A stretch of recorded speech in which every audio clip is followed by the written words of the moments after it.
Hello, Cookie Podcast listeners, and welcome to another video/podcast. This video is a Scotland versus England preview. It's going to be a big one, lads. Yes, it is the big one, and a lot riding on it for you, Cook.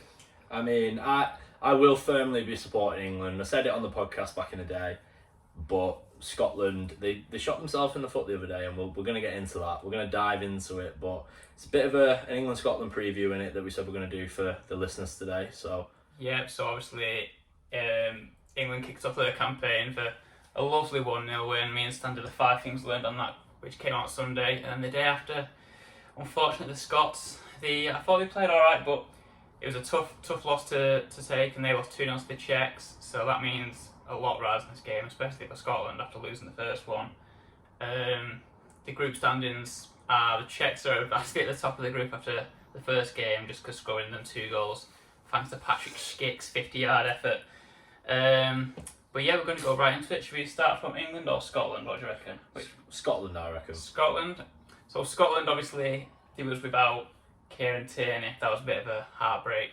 We'll go into a lot of the team selection because I feel like Steve Clarke made a lot of bold decisions that maybe not a lot of Scotland fans would have liked to see, or maybe not so bold. I was going to say, I wouldn't say bold. I'd say he played it very safe, if anything, which is not like Stevie Clarke. But he was without arguably his best player in Tierney, so he trained today. If he comes back against England, do you think they'll look a lot better? Is that a big miss for them? Huge. I mean, they had to fill in and put Jack Hendry in, who unfortunately tried that stupid shot from about 40 yards out about 3 times in that game, and unfortunately, big lack of big games and even just sense in that regard. He should have knocked the ball wide to O'Donnell, who probably would have fucking let it go out anyway because he had an absolute stinker.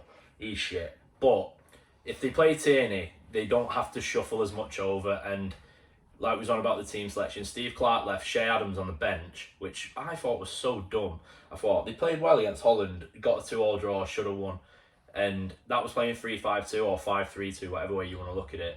And he bottled it. He did play it safe. He played Lyndon Dykes, who definitely should have scored in that game. Scotland did create chances, but I think going into it, he played it safe with the team. But if Tierney's fit, and now he knows what he's done wrong in that first game, I'm more worried about Scotland than seeing him in this first game, because 1, it's England, they're going to be up for it. 2, he's made mistakes and he knows how to rectify them now. I can guarantee Shea Adams starts. I can guarantee that for a fact. Yeah. And Gilmore may even come in, and McTominay even moving into midfield was a terrible decision, because I know you need him in there and he probably is your best midfielder, but he's so good in the middle of that back three, bringing the ball out, Stan. Yeah, no, I didn't watch the game, so I've not said too much, but well, shut up then. Yeah. Well, I guess what I will ask you, Stan, is that Lou touched on them making a lot of chances, which they did. I mean, they definitely should have scored, and they probably should have had a penalty, in fairness to him. But Andy Robertson he played amazingly. Good crossing. He made the most chances from his position too, to have that much of an impact. And with Tierney coming back, which means Robertson's going to get less attention from defenders because he makes them underlapping runs, doesn't he, that Liam Cooper, who filled in, couldn't make. Is that left hand side or attacking England's right hand side? Is that a worry going into the game? Yeah, definitely. It's probably where the 2 best players are. I mean, Cook said it last week that they've tried formations to get them in, and this seems to be the one that works. So England have definitely got to watch out for that. Maybe they will bring McTominay back into that defence, especially after, like Cook also said, we saw with Hendry. And with Shea Adams, I mean, I just don't get that. I know a lot of the time we big up the Premier League, but if you've got a player who's scored in the Premier League and plays in the Premier League pretty much week in, week out for a half-decent side, I don't see how you're starting Lyndon Dykes and was it Christie up front over him, no matter how good they are. Christie's a winger as well, which is insulting. I mean, with all due respect, you've got a championship striker and an SPL striker, well, forward or winger, playing up front, and you've got a Premier League striker on the bench. So very conservative, and just a decision that I just didn't really understand. So, and like you said, they lost the first game, can't afford to lose the second one, and it's a game that they're going to have to come out for a little bit, so that he's going to have to take risks. Yeah, well, they definitely, like you said, Cook, Shea Adams, I think definitely starts. I mean, that's going to be a quick question, I guess I'm going to ask you now. Because obviously they started Ryan Christie up from it, didn't get anything, and then after our time, I feel like Scotland completely changed. Yeah, they had a bit of a sucker punch with that amazing goal, but they completely dominated that second half. Yeah, they did, and testament to him. I mean, if they didn't create any chances, I'd be more as a part Scotland fan, because I always do. I always keep an eye on the results, but obviously I don't want them to win the Euros. I want England to win the Euros. But if I'm Steve Clarke, and I think he'll rectify it himself, but Adams starts over Christie. That's your first change. O'Donnell might not even be in the next squad. He was that shit. Do you pull McTominay back and bring Gilmore in or something like that? I do. You've got Gilmore, who's played in big games. He's played against the top 6 in England. He's played in the Champions League. He's a Premier League talent. Exactly. You've got to play. Your players that are playing in the best leagues. Personally, I would drop Scotty. Even if Tierney is fit, put Scotty back in that back 3 in the middle or on the left or the right. You can shuffle it around if you have to, but get a midfield in of McGinn and Gilmore. It has to be them two, definitely. And then you can experiment with like a Callum McGregor from Celtic, for example, or a Stuart Armstrong, who I thought did play well, but the final ball was just shit. And I thought Scotland might fuck England over. They might just take out some pent-up aggression on England. Well, they'll be up for it. And I mean, definitely. the flip. I know we're going to speak about England, but Croatia obviously have a lot of technical ability, which we bullied, I thought, in the majority of the game. Scotland were not going to be able to bully Scotland, but they don't have that technical level that the Croatians. So maybe, I know we're going to talk about it like I've already said, but maybe we do change it a little bit and bring in a few technical players to counteract that. Yeah, I thought Scotland, they got nothing going through the middle. It was all down the wings, and Robertson did well, but like you touched on O'Donnell, he was awful. Like honestly, he could be. I think I would say of all the players I've watched so far at the Euros, he's the worst one. He mistouched it in front for a throw in at one point, and then at another point Ryan Christie took on like 6 players, and then O'Donnell tackled him in the box. Yeah. And we've seen some pretty poor performances from sides as well. Turkey and Macedonia didn't play very well at all. Attacking wise, he just looked, and then I was like, who's he play for? And then someone said Motherwell, and it didn't. She is, thank you. Thank you. It did surprise me. Facebook dad over here next to me. Classic one. But yeah, what I was going to say, they've got nothing going through the middle, and I think a big part of that cook was no Gilmore, because they had Armstrong and McGinn in there, but that's not their game. That's Gilmore's bread and butter. Definitely. Billy will sit there, and he, not comparing him to Cesc Fabregas, but he said himself he bases his game off Fabregas. He doesn't like going side to side for the sake of it. He would sooner get his head up and look for a runner in behind, and that's what Scotland were doing. Like you mentioned, the space is out wide for them, especially playing wing backs. But if I'm Steve Clarke, O'Donnell's out of the team, you go Christie at right wing back, or you play it safe. And you could probly put Armstrong. You've already said when he was they can do it. They've got that Patterson on there. They've got Patterson, who's a full back. He's similar to a Wan-Bissaka, good at the back, but can't cross the road. Can't cross the road, so he don't get in the team as a wing back anyway. I mean, that's why he's not there. He might sound like biased, and I know that obviously they've got their allegiances to the SPL and whatever. But I think if you're starting SPL players and you've got Premier League players on the bench, there is a massive gulf. I'm sorry, even if you are the most ardent of SPL fans. Yeah, but they can't deny that. They can't. No, they can't. I'm sure they probably will try to, but. I mean, you can't have players playing for Motherwell on the right-hand side when you could, Stuart Armstrong could do a job on that right-hand side. Jim put a graphic up last week where, he's played on that right-hand side for Southampton. So, they're going to have to come at England because they can't afford, like we expected, they can't afford to sit there in a 5 with a few in front, and a draw's probably not good enough. They don't want to be going into that last game against Croatia needing a win. So they're going to have to come out a little bit. I know it sounds strange, this, but I still think, even after getting beat by Czech, they might be okay for 3rd. Well, you're probably going to need at least 3 points for 3rd, if not 4. Yeah. I think. So I think if they're going to have to go the next 2 unbeaten. Probably going to have to win one of them. It was a massive loss after 20 years in the making for a Euros appearance. That was 23. Maybe that fixture came a bit too early because Clarke hadn't.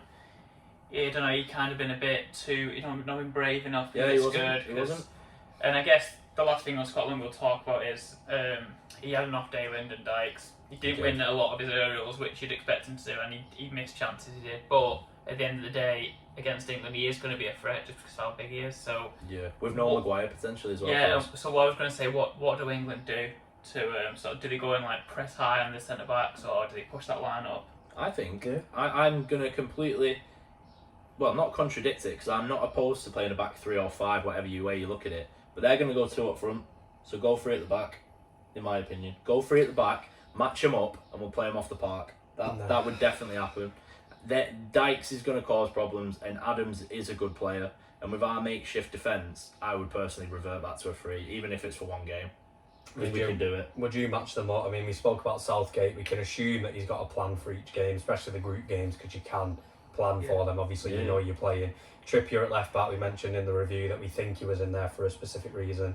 Can you see Southgate matching that Scottish back 3, back 5? I can and I can't. I wouldn't be. I can and I can't. I wouldn't be against it, but I wouldn't personally. I think what I would do is, I think if you push a line up higher, I think it was a bit deep against Croatia because fair enough, you've got to give him a bit of respect. That first game, you've got to be a bit conservative, and Modric has got that quality. Push the line up, but Tyrone Mings and John Stones are quite good in the air, and Lyndon Dykes, he is a threat in the air, but at the end of the day, I thought Thomas Callas, who's only just above 6 foot, I thought he did a really good job on him. So there's no reason why Mings couldn't come in with another great game. I think the thing I'd do for England, which we're going to move on to the England part of it now, is when we just talk about that poor Scotland right hand side. I mean, when McTominay sat in there, and it was Jack Henry on the right centre back, wasn't it? And then it was O'Donnell on the right wing back. I think England should change Trippier to a more attacking. I'm not going to say this is an argument between Shaw or Chilwell, but it's going to be, we need one of them two, whoever it may be, could trust them both over Trippier, because that's a weak right hand side. For as strong as their left hand side is, the right hand side is weak, and we've got to go at it. Yeah, we need a left-footed left back in this game, I think, because you could have moments where the winger, whoever that is, because it literally could be anybody on that left-hand side, we've got an abundance of talent, could be, doubled up on or whatever. You need somebody going around the side, because that one pass, Chilwell or Shaw, whoever it is in the box, and they can either pick somebody out, they might get fouled, anything like that could happen. So we've got to look at this now and take the game to Scotland, which is why I wouldn't play the back 5. I would play 4-2-3-1 again, probably very, very similar team, and I'd take the game to them, because I think we can. Yeah, I mean, England obviously been known in the past to play the 3-4-3 or 5-3-2 again, whatever way you want to look at it. Scotland's big thing is the 2 up front and the crosses they get into the box. Like Jim said, Stones and Maguire, both capable headers, as well as Tyrone Mings, but we might not have Harry Maguire. I think he has trained, but I don't think he's going to make it on Friday night anyway. But if he goes 4-2-3-1 again, which I'm not opposed to, I like the system. I like that you didn't bottle against a team where they're going to play 4-3-3, so basically match them up. But just there's personnel that shouldn't be there, and Trippier can not play a single more minute in this for me, because he's left wing back. No, not at all. Not even in any position for me. Really? I really don't. I don't see what he offers England. I get he's good at crossing, but we've got loads of players that are good at crossing. It's not an argument to get him into the team. Otherwise, we'd have a ward prowse. Yeah, I think he started for that expert. I do think it's a mix of the tactics. I think he spotted a weak point in that right centre back. I hate this experience argument, bullets this now, because Shaw and Chilwell have played at the fucking highest level. They are, but neither of them have played in a international tournament. Yeah, but and it is a different kind of game. You've got to just trust them. You've got to just trust them. You have, but I mean, you don't play Kieran. I know, but it works. It works for right back in Russia. But now we've got better players. We need to build on. I think that was a specific one. I think because Tyrone Mings was you could see Trippier was tucking in a little bit. He wouldn't overlap too much. And you had Declan Rice and Calvin Phillips, and no matter how well I thought both of them played, Phillips, stood out. Yeah, Phillips was great. It's the first tournament. Yeah, it's the first game, and then they might have just needed somebody to hold the hand for the first 90 minutes. It worked, and I totally agree with you. You've got to get Luke Shaw and Ben Chilwell involved now. Southgate slap in the face for them too, man. He spoke this week very highly of Trippier, though, which makes me think that he's part of the plan.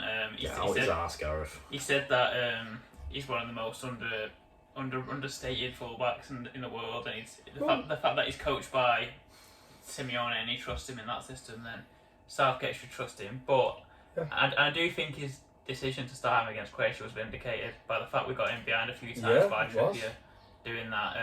But we were stunted a little bit as well. There were times when he had space in front, and he give it to Rice or Phillips, and he doesn't have a left foot. He doesn't have a left foot at all. So no, he's always going to jink back inside. and he doesn't take anybody on the right hand side. But for that specific role in that specific game, I didn't mind it. You know, in hindsight, at the beginning, I really wasn't up for it at all, as Jim will tell you. I still hate it now. I'll be honest. But if we play Scotland and we go 4-2-3-1 again, which I think we should, because put it this way, if we go with a back five, you're losing one of those forward players. If we don't win that game and Southgate goes with a back 3 or 5, it'll be viewed as a really conservative, negative approach to that game.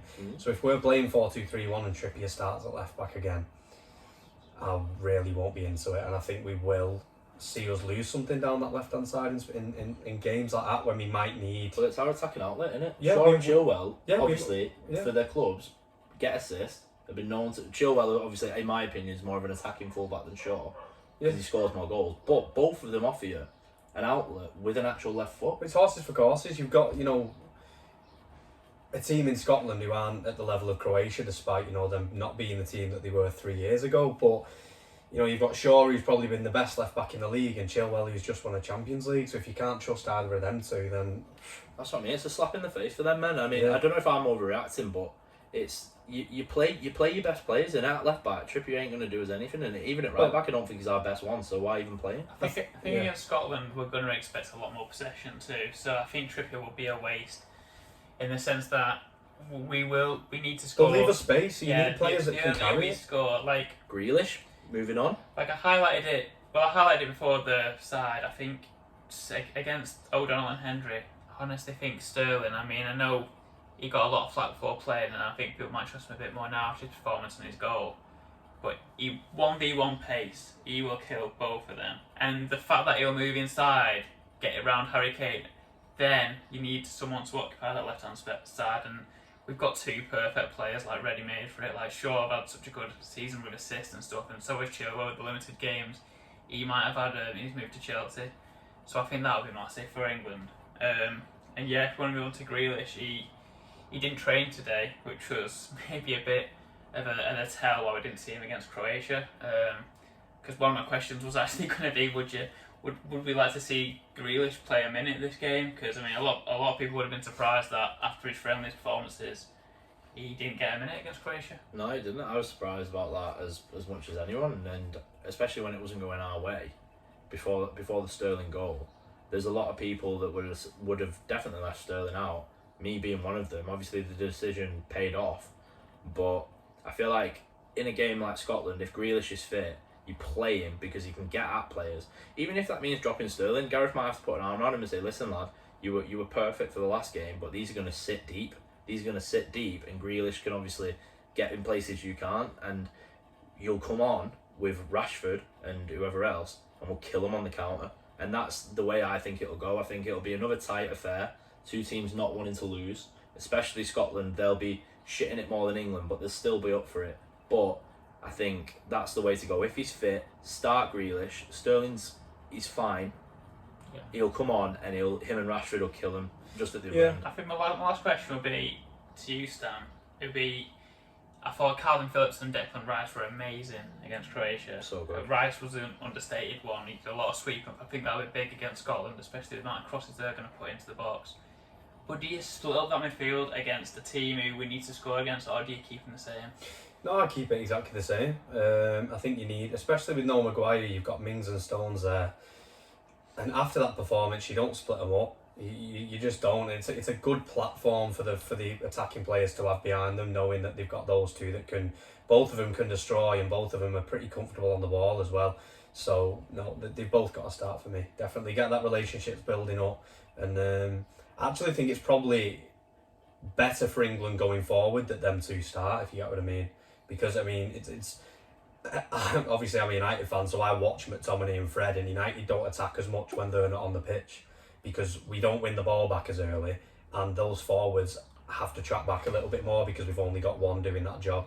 So I think if you've got Rice and Phillips in there, I think if I would bring Grealish in, it wouldn't be for Sterling or obviously Kane. I think Sterling and Kane are definitely Southgate's boys. I think Sterling's now got 13 in the last 17 for England.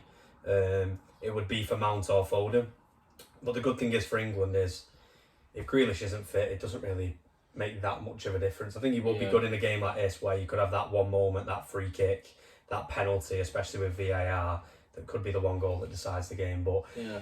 England of yesteryear probably rush Jack Grealish back because on the bench we've probably got somebody that doesn't really play for A Wazza fucking situation, Southampton. maybe, Yeah, with the yeah. But metatarsal. we really don't need to do that anymore. So if you want to bring somebody in, you've got Sancho, he didn't even make the squad. You've got Rashford, you want to try something Did different. they say why about that? You've got Calvert-Lewin. About No, Sancho? they weren't injured. I think so. No, I you've just got to drop 3 players. Obviously, Yeah. Maguire was bound to be one, but I think Southgate's managed the squad well. I mean, especially taking Kane off it against Croatia. I think, like you say, the England of yesteryear would have just panicked and kept your best player on we don't have despite to. injured. But yeah, Southgate's got plenty to think about coming against Scotland because it'd be a big game. Probably if we win that one, we're through for sure.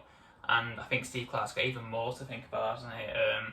He's got a lot of team selections, choices in pretty much every position now. Yeah. Other than Andy Robertson's Scott McTominay, maybe. Yeah, even more to play for, even more to lose for the Tartan Army. But come on, the Free Lions! Ah!